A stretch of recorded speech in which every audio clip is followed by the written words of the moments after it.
Good evening, everybody, and you're all really welcome back for our final session of Transformation Thursday, where we are going to introduce you to George Couros.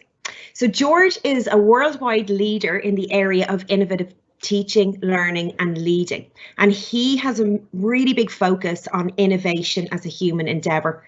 George's belief is that meaningful change happens when you first connect to people's hearts.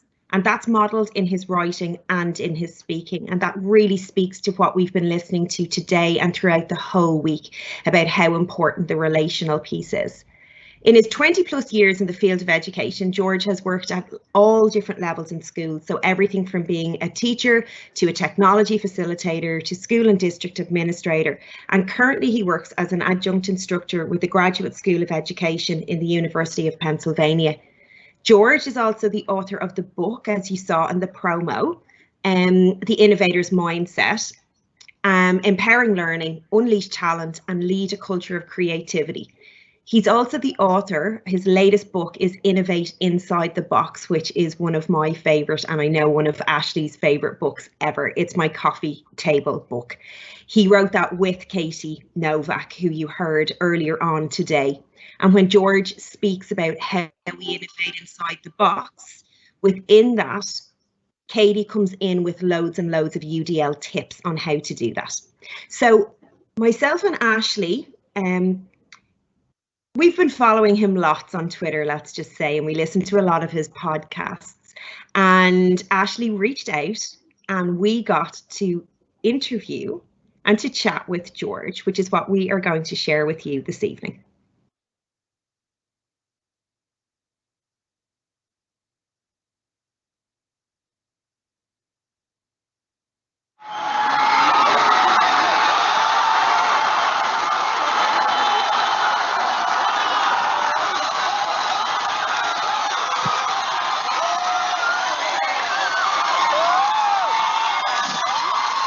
Straight off, we're so excited to meet you.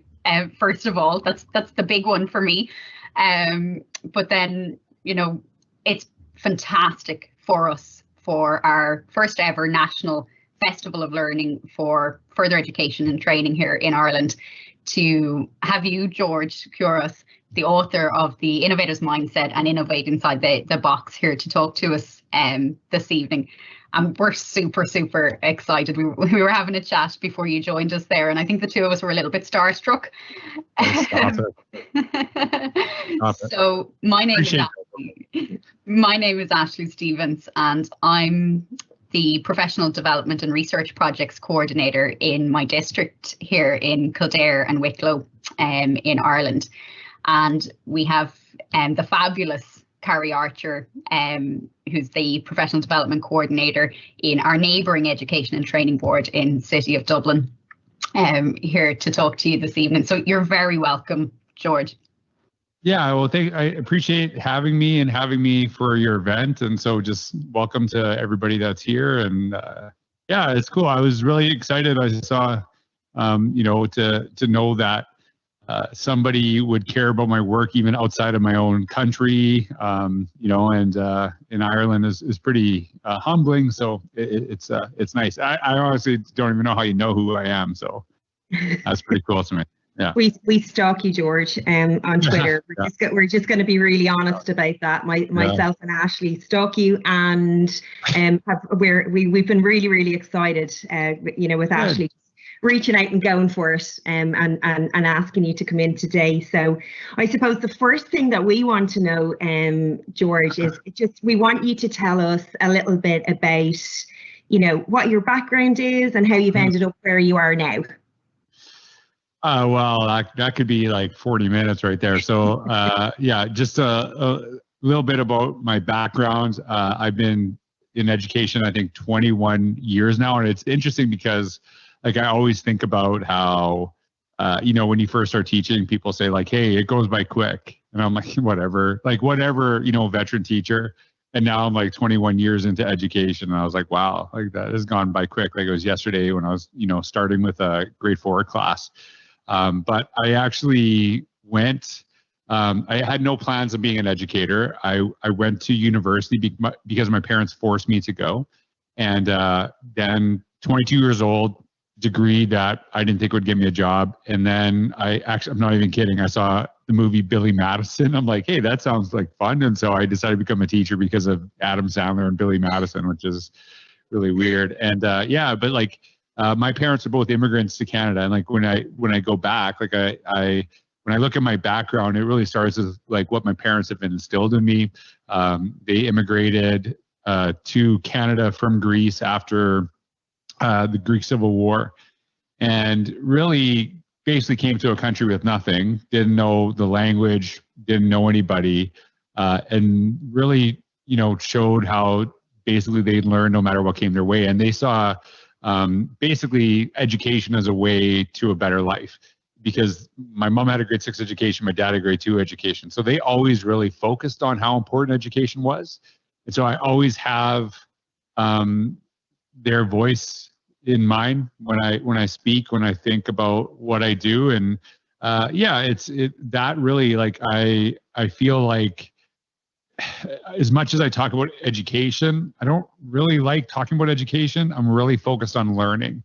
And I think there's maybe a little bit of difference between there, because I think like what organization right now is learning not important, right? Like it doesn't matter what you do.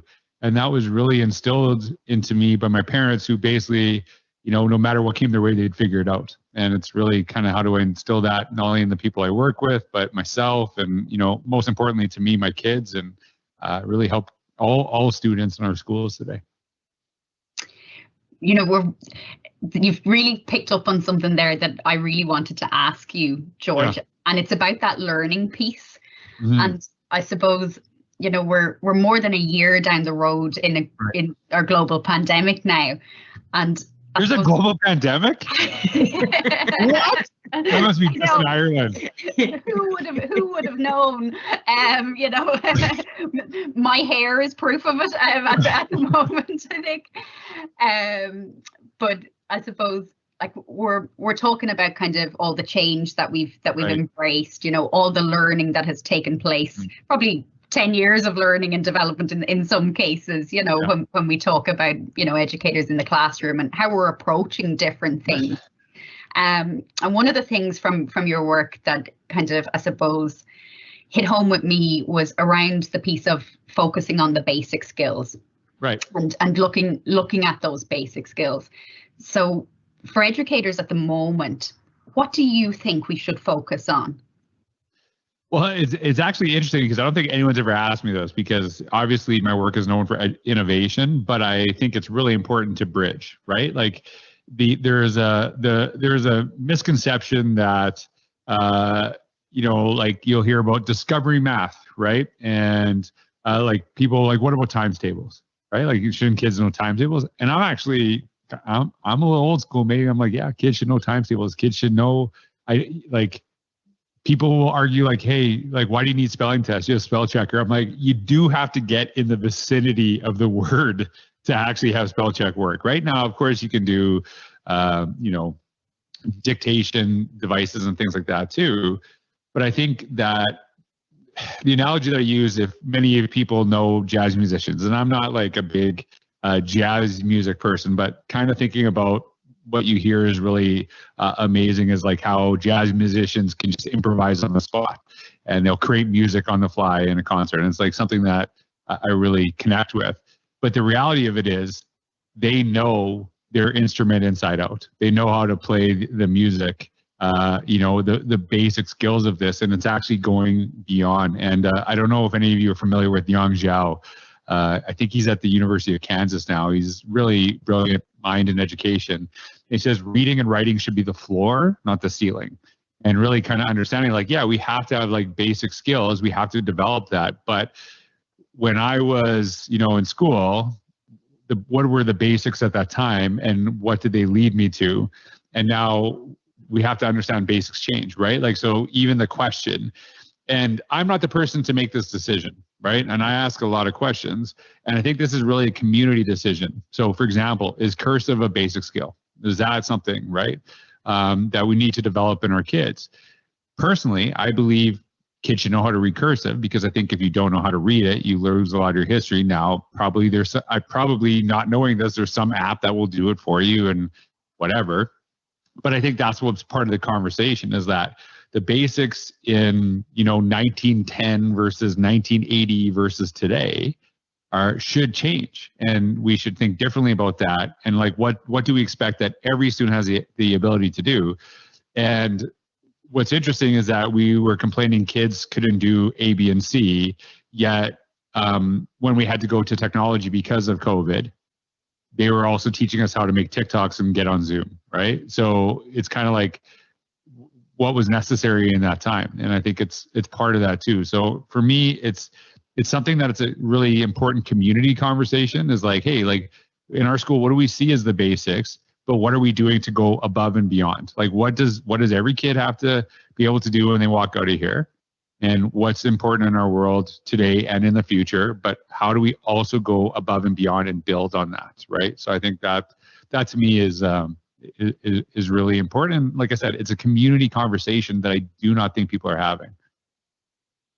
Yeah, that's really interesting, George, because I know in a lot of your work you talk about, that idea of how you bring somebody from their point A to their point B. So, and I think for us, there's been a lot of that with educators, where we've had to bring or work a lot with people on getting them from their point A to their point B. So some people who've never ever had to use technology in their teaching, even, who've been working with maybe very basic literacy students in the adult education environment, and then all of a sudden they've been propelled into this world where they're being expected to use all of these different tools. So I was just really interested in what your thoughts are, what your advice is, or some pieces around bringing people from point A to point B. Yeah, like I'm trying to remember the name. It's there's a doctor that I actually referenced in, why can I not remember his name right now? I'll remember at some point. And he talked about basically the rule of like 6 touches. Like, the more personal we get, the more people are actually open to embrace change. And then if you look at how do we do things in education often, right? Like we'll do big conferences, we'll do big events, right? And we think, the more people that hear this message, the more people will connect with it. But, people are at totally different places. And like, one of the things I've argued for years is that basically all learning is personal. All of it's personalized, right? Because you bring in certain experiences when you walk into a room, you bring certain knowledge, and you actually want to get certain things out of it. And every person is totally different. Like everyone listening to this right now is at different places in their journey, and they will take out what they feel is of value. And that could be totally different for each person. So there is like obviously some huge opportunities when we get to address large groups of people, but it's that individual connection that we make with people, I think, where you really start to see change, and then those people become catalysts of change for others. And I'll give you an example of something I did in my practice. I used to work at central office, and I don't know the terminology that you're using. I don't know. Are you frozen? Are you still there? Still here. Okay. Yeah. Apologize. So, so like central office, like I worked at, as a principal, then moved to that space. And one of the perceptions about central office is that basically we're just kind of making decisions from afar, right? Like we're not actually in the buildings. And I actually think it's kind of valid in some places, like that is true. And I said, I don't want to be that person, right? And one of the things I always tell people is that when you get into administrative roles, you don't have to do it like the last person did it. Like when someone says to me, I don't want to be a principal because I don't want to do those things, I'm like, what are the things that you have to do? Well, I don't want to be away from kids. I'm like, I was around kids all the time because I made an effort to go into classrooms all the time. And so I think we have this perception we must do the job the way it was done before, not saying like, hey, what would we want from someone in that role, and how do we actually embody that? So I made a huge effort that even though I worked at central office, I spent probably at least half of my time in classrooms, working with teachers, working with students, really getting to know communities. And one of the things I did that was really went well was I would just basically call a principal and say like, hey, I would love to work with some of your staff today. And what I'm going to do is I'm going to pay for like a substitute teacher, and you just get them, whoever wants my time, they can book me for like a class period. And then the sub will cover them. And then I'll just have like a one-on-one conversation. Well, I'll teach them whatever they want to learn. And so basically, you had people doing like really high-end, super like connected technology, and then someone using like Kahoot, something, you know, maybe that is not as complicated to me, but was like maybe a bit of a jump for them. And what happened was I would have these conversations and I would just say like, hey, what do you want to learn? Like, what can I do with you?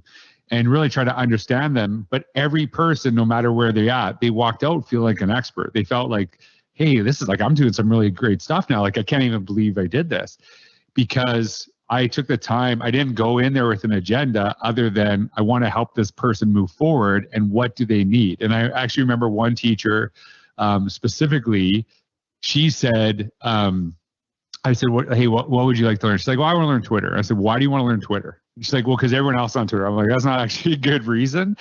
Like what, like, for example, what are you doing in science right now? She's like, well, we're doing plant growth. I said, okay, like what are you doing? Like, how do you do that? She's like, well, basically what we do is the kids will draw a picture of the plant, and then they'll write an observation of, they'll write what their observation is and draw a picture of the plant. I said, hey, well, it would be really cool if we used Instagram and actually had kids take pictures of the plant and then document what they see in basically the subject area and write their documentation. Now parents can see what they're doing, right? And so it went from basically over my dead body will I ever touch this stuff to like basically there was like a parent celebration. Every kid was doing pictures. They were documenting plant growth. Everybody was watching it. And it was basically really trying to work backwards from what that person was comfortable with and helping them. And what I try to do in that space was try to build confidence and competence, that they feel like, hey, like I have the ability to do this, and like, wow, this is actually pretty good. And what was amazing about that, when you have those one-on-one conversations, because we think the group conversations actually accelerate things, but it's not always true. Basically, with those one-on-one conversations, that person walks out of the room feeling like an expert, and they're like, I just worked with George and I did this. This is incredible. Do you want me to show you? Or like I know George is scary because he does all this tech stuff, but that was like super easy and I feel so much better. You should work with him if you ever get a chance. And it started spreading through that way. And I think that's one of the things that we have to recognize, is that sometimes the fastest way to actually make ideas go viral and to actually have great learning happen in your schools is to build one-to-one connections, where those people then go out, build one-to-one connections themselves, as opposed to, you know, getting maybe 10% of the audience to change that you're working with. And then, you know, 20% basically who already agree with you, continuing to agree with you and making you feel good about yourself, and then a whole bunch of people still not moving anywhere. I think that one-on-one connection is really important, because you have to understand where people are at and move them from that place, not expect everyone to be at the same spot. Absolutely. That's right, where I think both Carrie and I are, you know, it's something we talk about a lot in meeting people where they're at. In our roles in professional development. And, you know, I suppose I'm not that long out of the classroom myself. And for me, that connection piece and those relationships are really, really important.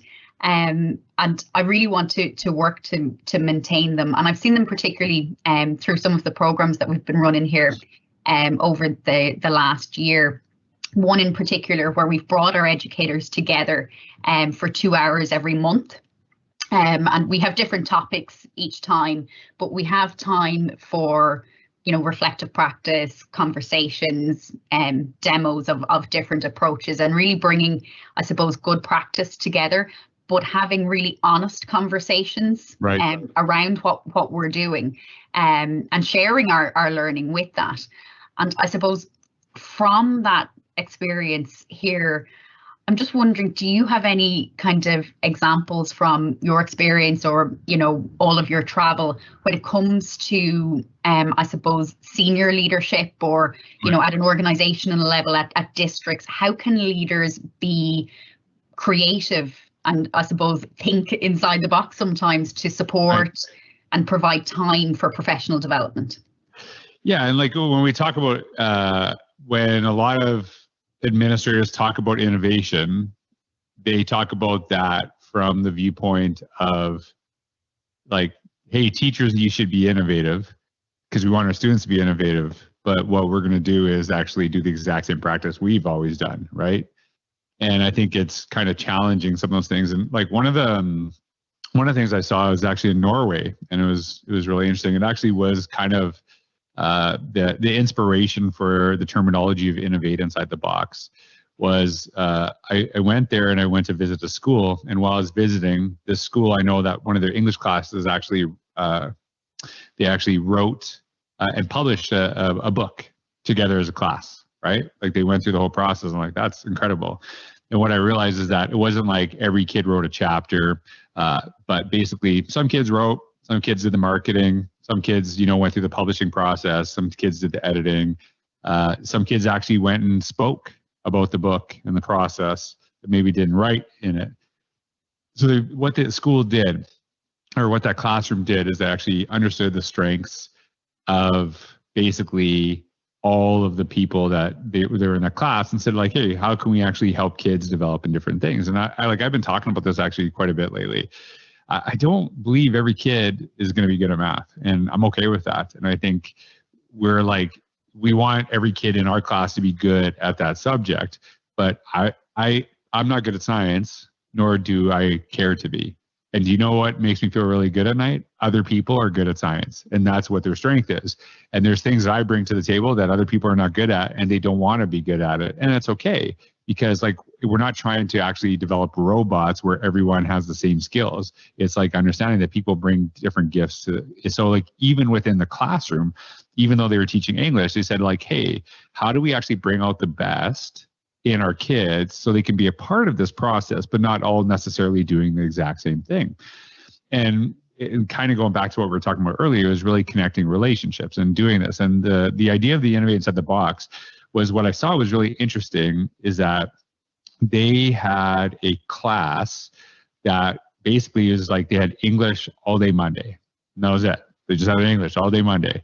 The only class these kids had different, or that was, interrupted at the high school, was phys ed. They went because daily physical activity is really important. So I think every kid in that school actually had daily physical activity at some point in their day. But another class on that same Monday would have math. Another class would have science or whatever. And so what they would do is that kids would maybe have English all day Monday, science Tuesday, like whatever. And they would have like these full blocks. And it really made the teachers change the way they taught, because they really went from like a workshop model. But instead of kid trying to understand information about one subject and then going to the next class, having to like retool, think about some totally different content that has nothing to do with what they just learned in that last class, and then going to the next class doing that, they're saying like, hey, like we can actually dive deep into this, right? And I was like trying to understand, like, well, how did you do the scheduling? And they said, well, basically, the government says you have to teach English X amount of minutes per semester or per year. But they didn't say we have to do it 5 times a week. They just said we have to teach it, right? And as long as we cover the minutes, we're good. So we decided we're going to do full days. And I was like, oh, that's a really smart way to do it, because like that's right. They're not saying do it 5 days a week. They're just saying make sure you get the minutes in. That was the government mandate that they said, and they just played around and they did it the way they wanted. And so to be honest with you, my first question, because of my experience as a student, was how are the math teachers? Because the way I pictured math was like you do like 45 minutes, your teacher teaches you concept, you have 50 minutes of practice, you got some homework, and then rinse and repeat, do the exact same thing the next day. And that was kind of how, even like in my first year of teaching, that's kind of how I taught math, right? And I was like, how are you doing that for like 6 hours? Like that's going to be super hard. And they told me, they said, yeah, well, the math teachers weren't really excited about it. They will not leave now. They will not go. They do not want to go back. And basically having 6 hours teaching math forced you to teach in a totally different way that actually got you to really apply the ideas, really kind of find real life examples. How do you actually connect math into your life all the time? Because it is actually really important you know the concepts. It is important you have time to practice, but was the schedule only allowing for those things? And then you had to like kind of go through because of all the other classes in between, for an hour the next day that you had to kind of like go over and revise, and you actually didn't have the time to go in depth. And that was kind of led by the administrators, obviously, with conversations. And it's like, hey, we know basically the demands on teachers are going up and up and up. The amount of time we have in a day is exactly the same, whether it's in the 1950s to 2020, and really rethinking this. So I remember kind of doing something similar with as an administrator. We wanted to do portfolios. And I'm really big on the idea, if you want to change the experience in the classroom, you have to change the professional learning experience. So what I did is we wanted to do portfolios because our students were doing portfolios. We want to understand it from the viewpoint of a learner. So I actually did some like time with my staff, and I said like, here's like the basic skills. Here's some like things, here's some buttons you have to press. Here's how you publish a post. Here's how you do this. And just kind of went through that for like an hour or two in the morning. And then I said, hey, you know what? It's 11 a.m. right now. And what we're going to do for lunch, I'm going to give you, I think 3 hours basically for lunch, which is not a normal thing, by the way, right? Most administrators don't give 3-hour lunches. But what I need you to do over that 3 hours is I need you to write a post, and it has to be published by 2 o'clock. So if you want to do it with someone else, that's totally cool. If you want to eat lunch, then do it, fine. If you can't eat until it's done, fine, whatever. If you want to do it at Starbucks, I don't care. If you want to do it in school, if you want to do it in the lab, it doesn't matter. I just need it done by 2. And people were like, really? You're giving us 3-hour lunch? I'm like, well, I kind of am. I need you to get something done, right? And I gave you ample time to actually do this. And so at 2 o'clock, the accountability is built in because they all know that they're going to see each other's stuff. And so they got to get it done. They got to figure out how to get this done. But what was really amazing is they started reading each other's, going, oh, that's really cool. You know what I'm going to do in my class? And I'm like, that's what we wanted. We wanted you to go through the experience and then start thinking about how you actually recreate those experiences for your classroom. And I will be honest with you, we had to kind of give details of what we did at the district level when I was a principal. And I kind of gave the details. I didn't say we're going for 3-hour lunch, right? But I was like, when I was questioned on it, I'm like, do you want evidence of that we actually learned? Because I can actually link you to 30 people's blog posts to actually, you can see what they learned.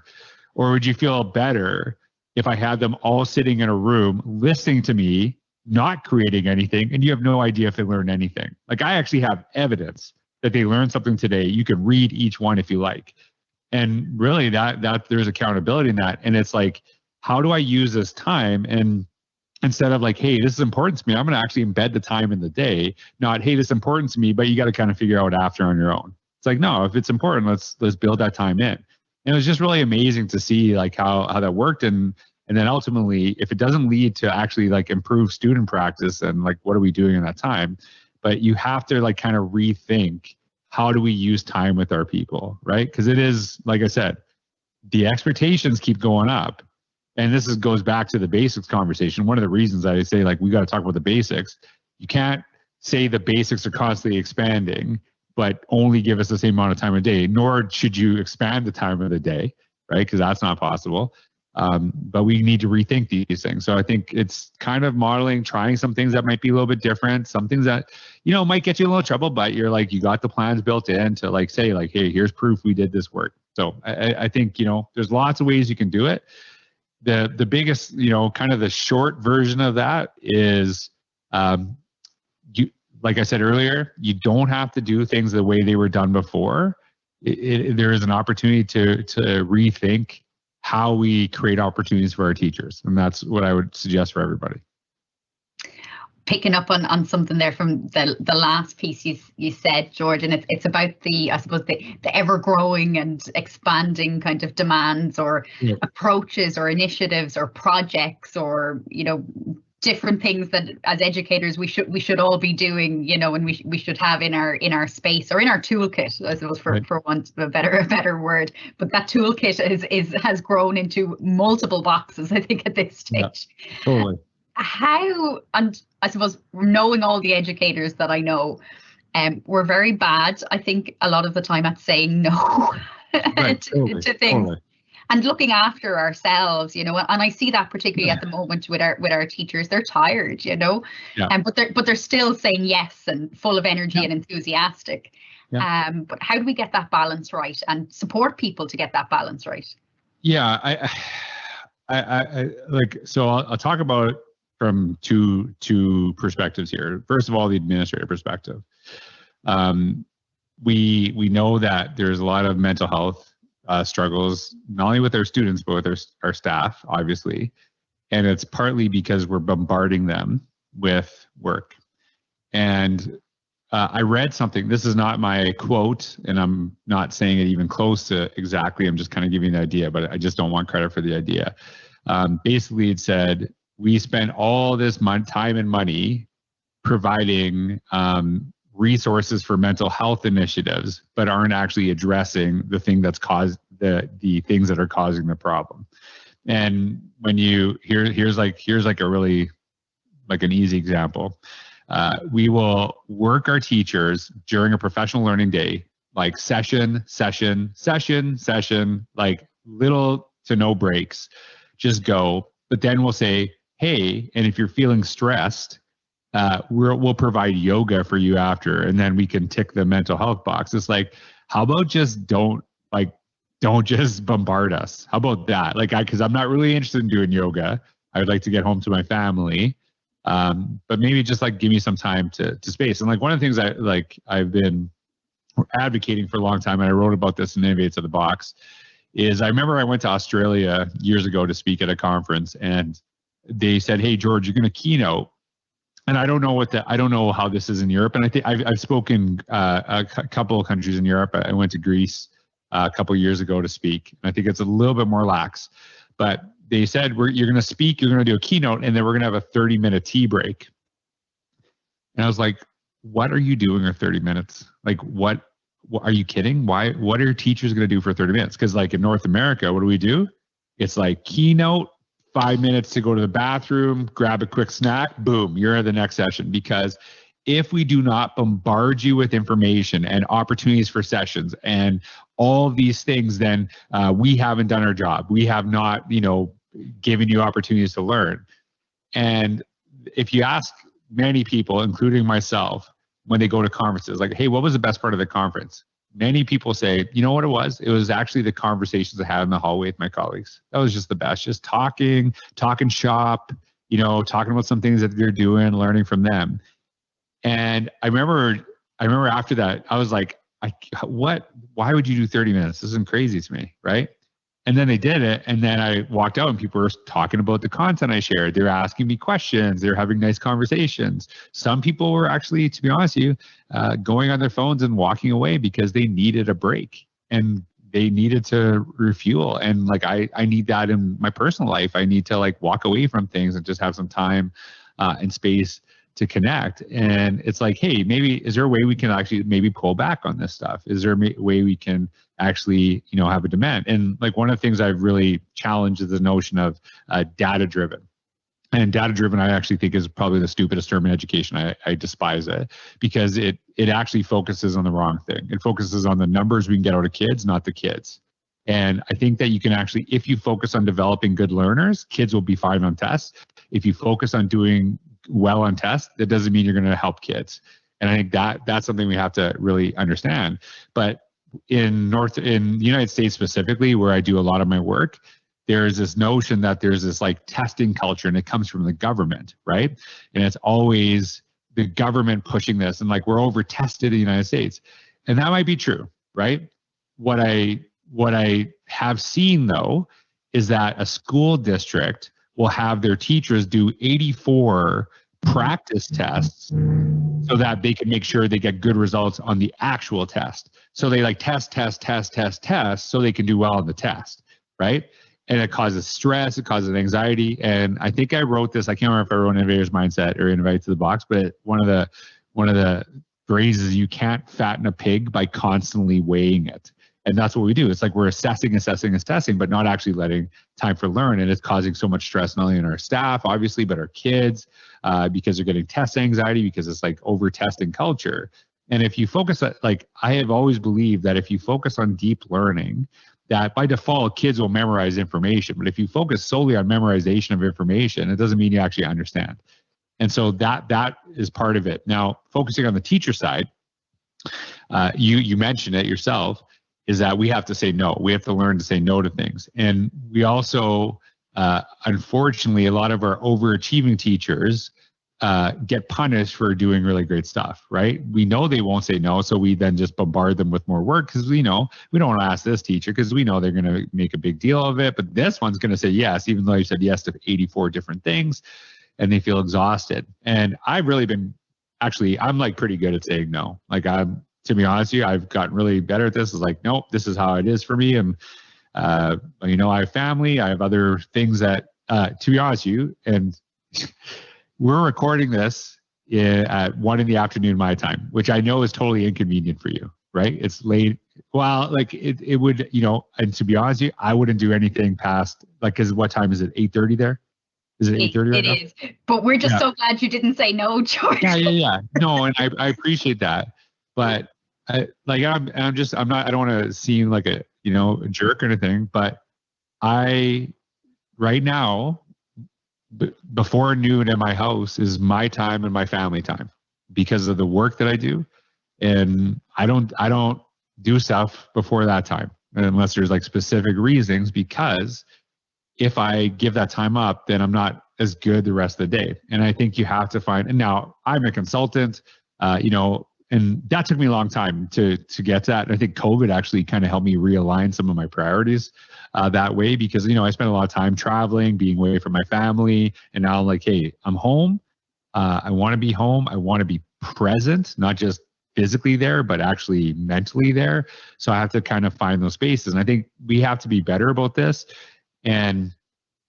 But this being said, we can be our worst enemies with this too. And I'll say something. Can I ask you a question? This might seem like a weird thing. And there's a lot of similarities in teaching all over the world. If I'm an elementary teacher, do like teachers spend a lot of time decorating their classrooms, like in the elementary levels, like decorating before kids come to school? Is that's a thing there too, right? Yeah. Okay. And it's like, I assumed it was. I just wanted to make sure, give some context to this. Okay. So I have talked about this for a long time. And I work with elementary teachers, and they'll say, like, I'm so bombarded. I have no time. I'm so overwhelmed. Gotcha. I gotcha. Right. So, hey, here's something I hated as being an elementary teacher. I hated decorating my classroom. It was the worst. I hated that so much. And do you know why I decorated my classroom? Not because I wanted my classroom to look awesome, but because the teacher across the hall decorated their classroom, and I felt so much guilt. I'm like, I gotta make my classroom look nice, right? And so I remember my first year, Marlene Bertram, amazing teacher. She decorated her classroom, and outside to welcome the kids, she's got penguins, because she's got, you know, she likes penguins, I guess. And she's got a penguin with like every kid's name in her class, right? So like you walk into class, you're like, yeah, this is gonna be awesome. There's my name, right? And you're like excited to walk into class. So I'm like, now I gotta do something similar, right? So I'm like into basketball, right? So what do? I get a basketball, and then I write every kid's name. And I think kids are going to be like, wow, I'm in this class. I'm so excited. So imagine coming into that classroom and you hate sports. And you're like, I have a year with this guy? Like this guy who's obsessed with sports, like before I even walk in is talking basketball. Like I have a year with this guy. And it was like more about me than it was about the kids, right? It wasn't about putting their kids' names. It was like, hey, I'm about basketball. So like, you're going to be into basketball this year. It's all about me, right? And then you go on and I'll say things like this. Oh, this is our classroom. Is it? Because you put all the basketballs up and I didn't ask for basketballs. Like it's kind of your classroom. We're just here temporarily until your next class. And so kind of thinking about that. So what I started to realize is, first of all, I hate this. I hate decorating the classroom. Secondly, it's not really our classroom, because I'm basically deciding everything that's going on in this space. So what I started doing is basically I wouldn't decorate my classroom, but I'd have a bunch of materials. And I've encouraged teachers to do this as well. And the kids would come in and say like, hey, you know what? This is our classroom. I would love to know what you would like to design it. So let's talk about how we design it. Like, what do you want to see on the walls? I'm going to have a little space. I got to have some stuff for like reference, things for you to see that might help you. But let's like, how would we want this to look? And first of all, I just saved 2 weeks of my life that I'm not like and I'm not like swearing under my breath because I hate doing this. And I built really good relationships with my students, understanding who they are. They now see ownership over the classroom space. But I'll say this idea to elementary teachers a lot of times, and I'm not saying all of them, but many of them, there's a lot of them. They'll say they have no time, and I'll say like, hey, let's take this away. And they're like, no, I kind of like doing that. Like, no, I don't want to do that. Because sometimes we just want to like control everything, right? And we want to make sure like, and as a parent now, like I'm going to switch hats here. As a parent, I would rather see the imperfections of my child on your wall than the perfections of a teacher. I'm going to say that to you over and over again. I want to see what my kid did. I don't really care about how Pinterest ready your classroom is or anything like that. Like I want it to be I want it to be clean, obviously, but I would rather see what my kid is doing, right? I take great pride in seeing the stuff of my child. Like you can actually see artwork behind me of my kid. And yeah, there's something really proud of that. And so I think sometimes AJ Giuliani, who's a very good friend of mine, he says this, and I think if everyone just embraced this and really kind of thought about what does this look like in my context, and just saying, he says, what are you doing for the kids they could be doing for themselves? And if you think about that, a lot of times what we do is we do everything for our students, but that doesn't actually help them to the next phase of their lives because they're now dependent on someone else doing that for them or someone else prepping that space for them, not having necessarily that ownership. And so I think a lot of times we can actually hold on to practices because, you know, we can be a little bit type A, some of us, not all of us, obviously, not all educators. I'm type Z. I don't know if that's a type, but like I'm like kind of all over the place. And I understand, you know, people, and maybe that's not how you want to save time, but is there ways you can get kids more involved in that practice where, and like I said, build relationships, save me time. That seems to me like if you build relationships and make me work less, I'm good with that. I'll take that any day, right? So are we willing to give some of those things up? So I think saying no is important, but also not maybe moving away from some of the things that we've always done that maybe have actually taken time away. It's really interesting, George, because I know that, you know, when you've been working with Katie Novak and in one of your podcasts with Livia Chan, you had that real sense of, you know, we need to see ourselves in things. So students need to see themselves in the curriculum or in the environment that they're in. But I think as educators, just very much like what you said there, you know, we think we know everything. So we think we know best. And this idea, because we'd work a lot with adult learners, and I love what you said, you know, we don't need to know all the things, you know, involving our learners and getting that idea of learner voice and having some input and feeling visible in the space is really important. But there's that sense of vulnerability, isn't there, when teachers don't know all the things. So whether it's like, you know, Indigenous culture or cultures, and I'm just really interested in what you think about that and how we can help or how teachers can move beyond that and just take that step and be vulnerable around it. Well, let's go back to something you said, okay? And I think this is important. So I do know best, okay? And I'm not saying, like I'm saying if you put me with a bunch of 6-year-olds, I actually do know best, right? If you put me with my daughter, I know best. And that's yeah, I do. And because you know why? Because my daughter's 6.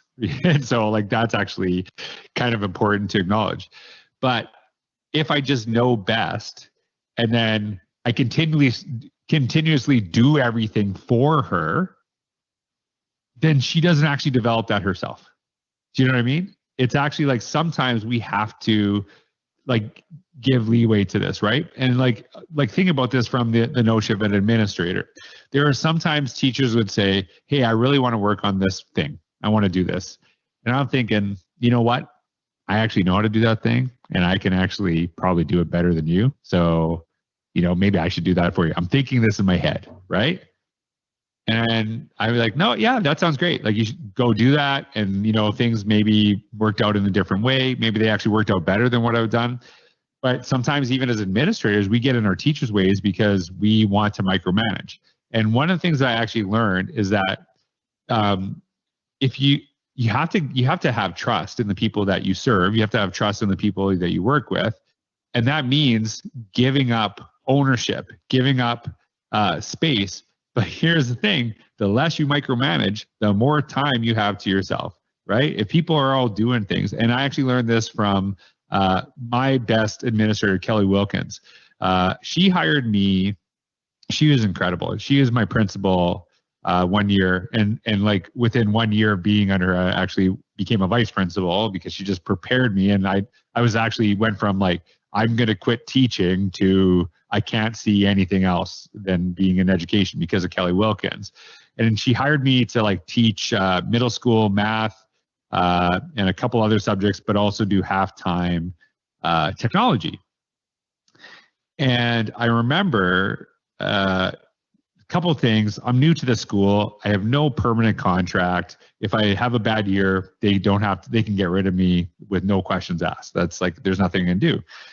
And she said to me, like, we were talking about really kind of doing meaningful implementation of technology in classrooms. So she gives me a schedule at the beginning of the year. And in the schedule, what it has is like, George is going to be at this class for 40 minutes, then go to this class for 40 minutes, and then go to this class for 40 minutes. Basically, every class is going to have 40 minutes with George once a week. So I'm looking at the schedule. I'm like, okay, so we really want to like do meaningful things with technology, but I'm going to do 40 minutes with this class. I'm not going to see them for another week. And then out of 40 minutes, they're going to forget what I taught them. Can't really go depth in any subject area. So I don't really like the schedule.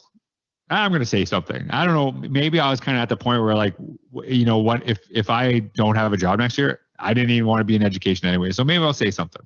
So I said something, and I said, I don't think the schedule really works. Like I think there's a better way to do this. Do you have any ideas? She's like, well, we actually hired you because of your ability with this stuff. So why don't you go figure it out and then bring it back to me? I'm like, excuse me? Right. So at this time, I'm thinking I'm a lowly teacher. Like, how dare you ask me to do admin stuff? And then now I'm like, oh, geez, like now, like I got to figure this out. And if I do a bad job, like every teacher that I'm like new colleagues with is going to think I'm an idiot. So now I got to actually put some thought into this. It can't be just like, hey, what's most beneficial to George? It's got to be like, what's most beneficial to classrooms? So I actually said like, hey, I think it'd be great if I just booked a time with a class for a week. And I got to work with them every day. We did some really meaningful stuff. I could work with the teacher, show them some ideas. She's like, I love it. It's great. Let's get rid of this. And I was like, that's it? Yeah, that's it. And then she like, I don't know if she had any ideas, but she's like, I put you in that position. So I need you to figure it out. Because if I knew what was the best solution there, I wouldn't have hired you. That's why I hired you. Right. And I was like, and it like, whereas in other spaces, like I couldn't, even though I was a technology lead, I wasn't allowed to use certain technology because they were worried it would break. I'm like, if you're worried it's break, let's not buy it. Like, you know, and it was just kind of different expectations. And I think sometimes, you know, I might not have the best answer than maybe my administrator, like who, to be honest with you, she knew best. She knew best. She was an amazing educator. And she was really incredible, but her goal was to make sure that everyone that worked under her would walk away better. That was the goal. And through that process, I have more pride in the school. I have more like ownership over what's happening in the classrooms because I'm an active participant in making decisions for that. And I think she was so good at giving over that advice. And I am totally sure she got burnt at some point by doing that, guaranteed. But because someone else, you know, made her question whether she should do that or not, she's not going to punish the rest of us, right? And we do that so often in education. Like, hey, that one time I let those kids do that, they screwed up. So forevermore, no class will get this opportunity. It's like, really? Is that what we're doing? So I think we have to understand that, yeah, of course we know best. Of course we're the experts in our classroom. But are you trying to develop, and if this last year hasn't shown you this, are you trying to develop kids who could figure out their own pathway, their own solutions? Because the people who struggled the most were the ones who needed to be told what to do. And during this time where things are changing literally day by day by day, if you can't figure things out on the fly, you're going to be in trouble, right?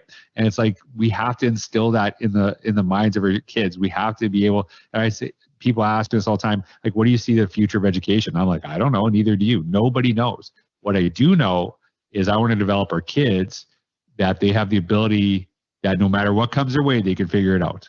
That's what I want to instill, because I didn't predict coronavirus. I didn't predict Chromebooks. I didn't predict the internet. I don't know any of these things. Nobody else did either. But we see these things coming, and can we adapt to this? Can we figure this out? Can we actually thrive? Not just, get through it, but actually thrive because of it. And it's going to take giving up some ownership. It's going to take, sometimes being wronged, when we thought like I could have done that better and I would have done that better. But you don't take that opportunity away from the majority that will do really amazing things. Everything that you're talking about there, George, it really just comes back to that learning piece, doesn't it? At so many levels, for both students and kids in the classroom, but also for educators and for administrators as well. Yeah. I'm just thinking at the moment, it's really about giving everyone that space and that time to learn actually from experiences, and kind of even that, if that means that it's a fail or something goes wrong or there's a mistake, that actually we get that opportunity so we can learn and be better. Yeah, and I don't know. We're gonna find out how much you stalk me on Twitter and how much you follow me. But I don't know if you know this, but I've lost like 95 pounds this last year. You do know that, right? We do, yeah. And I actually did a podcast on it, and I talked about the process. Did you watch that one? Oh, you did. I appreciate that. Yeah. So that one was it was good for me to kind of go through that. And what people are seeing right now is like, wow, he lost all this weight. Like, must have been easy. Like, look at him go. He's just dropping weight. If you have been following me for like any amount of time, I've been struggling with this for years. And I actually documented it and said, like, hey, I tried this active thing. Didn't get the results I wanted. You're right. But there's a couple of things in there that I thought were really helpful. I'm gonna pull that out of there, right? And hey, you know what? I actually tried this V-Shred workout program. Didn't work out the way I wanted it to, but there's a couple of things in that space that really helped me. And then I started this thing. You know what? I'm going to pull that thing that I learned from here, pull this thing that I learned from here, and I'm going to actually combine them. And all of a sudden, things started happening. Things started, I started getting results I wanted. And it's kind of like, maybe it's a bad analogy, right? It's really easy. You have a bad relationship, right? And you spend 5-10 years with somebody, and then it's over, and you're like, ugh, what a waste of time. That was like, I would love those 5 years back, right? That's a really tough, for me, that's a hard pill to swallow, that I wasted 5 years of my life, or I wasted this. The way I try to look at it is like, okay, that didn't work out the way I wanted to, sucked, maybe ended really poorly. And there's things I just realized I do not want, that I'll not settle for anymore. Like, I'm not going to settle for this. But there's also things that I kind of sucked at, and I wasn't really good in this space, because it's really easy to point fingers at someone else, which you have no control over. It's kind of like, what could I do better? What can I learn from this situation? What can I do that? And I think that helps me kind of get through that space where, like, even like I really struggle with like, oh, like, we need to encourage failure. I do not, like, there is no point where I was okay with failure with any of those things I listed during my weight loss. I was not like okay with it. I am never okay with failure.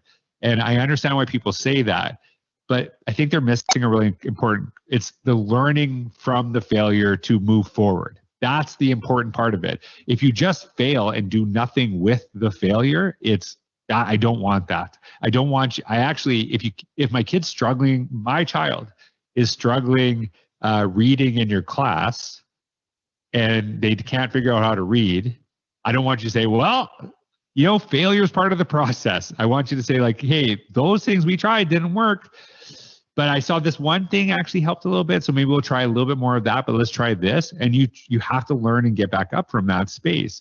And I think that's part of what we have to look at, is it wasted time, or is it a process of learning, but how do we apply the next steps to get better? And that is like, it's not the failure that's the important part. It's the getting back up. It's learning what, helped during that time. and we have to develop that through our process. And I appreciate you watching those podcasts, by the way.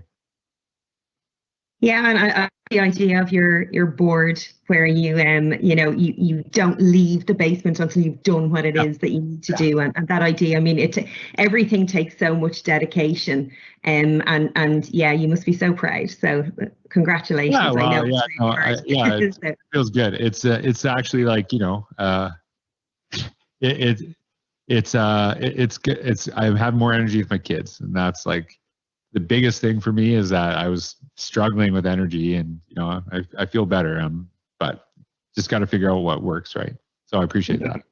And I think it's really important that we kind of have that what we want people from this whole week is that there's going to be things that they'll go to, and there'll be things that they see, and maybe 10% of it's going to be relevant to them, and it's what you take from it and kind of say, look, I'm going to take that, I'm going to use it, I'm going to run with it, and being able to be selective and being able to say, reflect on it and take the time to see how that's going to work for you, and to move forward with that. And that's why we really hope that people will take lots of things away from different bits and pieces that they'll drop into during the week as well. So I do have one question for you, George, before we finish, because I know that this is a really quick one. You met with Naomi Toland, and the empathetic educator. Yeah, Naomi asked you, she told you to watch Dairy Girls, George. We're dying to know. I haven't watched it. Oh, no, George. I'm too busy working out. Did I just hear anything I said? No, I'm just kidding. Yeah, I haven't watched it. Naomi's awesome. How, Naomi? You're actually now you're like making it like everyone in Ireland knows each other. That's what I feel. No. It was through your podcast, and it was just when really? From Ireland, and I was like, oh, and then I just listened to her traveling all over the world, and yeah, really, really interesting. But when I was like, yeah, Naomi, that's cool, Dairy Girls, but you haven't watched it. No, do you know? Okay, so I'm going to tell you this straight up. One of the things that just lights me up, it just makes me so happy, is when someone said, hey, I connected with this person through your podcast, or I read about this person on your blog, and I connected with them. That is what I hope to do all the time. Like I am one of the things I really try to do well is to be a connector, and I watch some people I've connected become like best friends, really develop, and that just like that. I'll tell you, when you just said that just made my day. Because like she's a wonderful person. You're obviously wonderful people, and just knowing you connect with each other just really made my day. Thank you, George.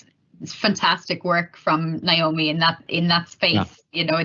It's something that I know Carrie and I have had tons of conversations and coffee chats kind of about what's happening with the empathetic educators. It's a great follow, and I suppose that leads us on to, I suppose, we both of us are guilty probably of spending too much time on Twitter, but it's such a valuable space for learning and connection and building relationships. Yeah, like you can really connect and meet some great people. I years ago was on there at the coaxing of my brother Alec Couros. He's really inspired me and taught me a lot of stuff in education. And I think, like, I used to be like, hey, you better be on Twitter. Like, if you're not on Twitter, but I think that for me, it's just finding spaces where you connect. So there's a lot of people that connect without teaching on Instagram, and they make that. And I think it's just, some people do Voxer, and I have no interest in Voxer at all. None, because I hate voicemail, and I don't want to go an app that's kind of like voicemail. But I totally understand why people like it. And people connect in that space as well. And for me, it's just taking advantage that we have access to one another, wherever that space is. I think that to me is really important. And, it's benefited me to find people that there's always this notion of like, oh, you're just like basically in an echo chamber, right? And like, I get that. People say that. A lot of people that go into those spaces, they are not in an echo chamber in their school. They're not, they're trying to do things that they're getting shut down by their own staff.